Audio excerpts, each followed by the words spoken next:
What cruel and unusual punishment do you have now? Well, that's a very interesting way to start off a video. Hi, I'm Jake. And I'm Tim. And welcome to PT&J. On this morning's edition, we are doing yet another 2-minute challenge because you seem to love those. On this 2-minute challenge, I hope to make Pastor Tim squirm a little more than other times. As you can see, he's kind of a squirmy fellow already. Are you ready? I'm ready. Okay. Before I start the clock, imagine yourself in a scenario where all you have is your King James Version Bible. Okay. No references, no context, just you in the uninhibited Word of God. And it's the most archaic English form. Well, not most archaic, but... Oh, yeah. In an archaic English form. So are we talking 1611, or are we talking about the King James? No, just a normal King James Version Bible. Okay. Don't make this more complicated than it actually is. Hey, you got to clarify here. Okay. For the sake of clarification, you ran into any church and just grabbed a King James Version Pew Bible. Okay. So you've got this. And now you find yourself in a situation where apologetics needs to be applied. Okay. However, it's not you, it's someone else.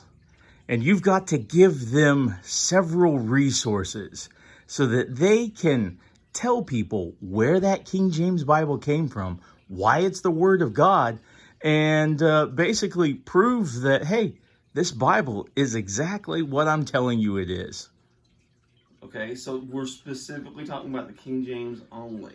No, we're talking about anything in your library now. I can do this. And you have 2 minutes to collect 5 resources to hand off to someone so that they can properly tell people about where the Bible came from and prove, beyond a shadow of a doubt. 1, 2. You should have given me a challenge, Jake. This is... I'm going to be able to do this pretty quickly. I'll tell you, I'll say this. Apologetics is kind of my field. I don't know if I can get these out of here in 2 minutes because... Oh, the clock is ticking. Well, you know what? I'll be okay. We can just get these out of here. I'm going to count these as one just because they're kind of similar. And then I'm going to go ahead and pull this bad boy out. Do you want more, or do you want me to quit? Do you feel like you can hand these off to someone and they can effectively use what is known as apologetics to prove that the Bible is what it says it is? Yes, and yes. And more yes. And there's more, but I'm going to stop here because I don't want to run out of time. But... you got 47 seconds. Yeah, I'm trying to decide where it is.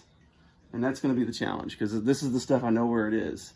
But I've got a book by Paul Little called Knowing Why You Believe that I would use.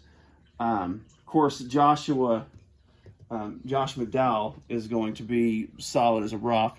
New Evidence That Demands a Verdict. And basically, he's got this book so well organized. All right, I'm going to stop the clock. All right. He's got this book so well organized that you can find pretty much, number one is his personal testimony. He was an atheist and went to a believer. Lee Strobel's Case for Christ, Case for Creator, Case for Easter, anything Lee Strobel puts out. I've got most of those. The Lee Strobel Case for Christ, that's been around for a while, hasn't it? Right, well, and the thing is, I even actually toyed with grabbing this, because this is the Case for Christ Bible, which is another apologetics bend kind of book. And... investigating the evidence for belief. So he was a journalist, he was an atheist, both of them were obviously unbelievers and came to know Jesus through searching for the evidence. So these two, if you're going to try to build a defense for the faith, these two are really an absolute must-have. I want to skip the Bibles for right now and just go to these because I love these. The reason I like these is because even a kid can enjoy these. There's a lot of pictures, but they're called Eyewitness, and it basically just builds the accounts of the eyewitnesses and how they were preserved over the years. It's full with pictures and all sorts of neat stuff. And I mean, as you comb through these things, Was he really born on December 25th? It answers that question about the critics that say, oh, well, other gods were born on December 25th. They answer those questions. Hey, you know what? Everybody loves baby Jesus on Christmas. Yes, yes. It's when Jesus grows up and starts expecting things of him when he becomes unpopular. This is the resurrection. Now, the resurrection's really kind of interesting because there's 4 different accounts and they seem to contradict sometimes. But when you really put all the pieces together, which this does a beautiful job of doing, it's just, this thing is really cool. It's one of my favorites. And here's all the theories. They stole the body. The swoon theory and all that stuff, and that people were hallucinating. A twin substitution. Don't know anybody knew that was a theory, but that's actually a theory that, they switched the body with somebody that just looked like Jesus. So this kind of refutes all that. Apologetics Study Bible, we did a review on that. That explains itself. Archaeological Study Bible, this basically shows how different archaeological finds have confirmed biblical places, times, and people. And then we have this bad boy here, which is super cool. Everyone talks about the Dead Sea Scrolls and how the Dead Sea Scrolls really confirmed a lot of biblical truth. And this, you can tell there's some damage to it, but I bought this at a used library. I just couldn't pass it up. And what it is, it is... Dude playing the shofar on the front? Yep, it is the Dead Sea Scrolls. Oh, that's kind of interesting. Yeah. So, it kind of introduces what they are and some cool pictures. I mean, this is really neat. It talks about the community, the Essenes, who preserved all these writings. And then you get into the scrolls themselves.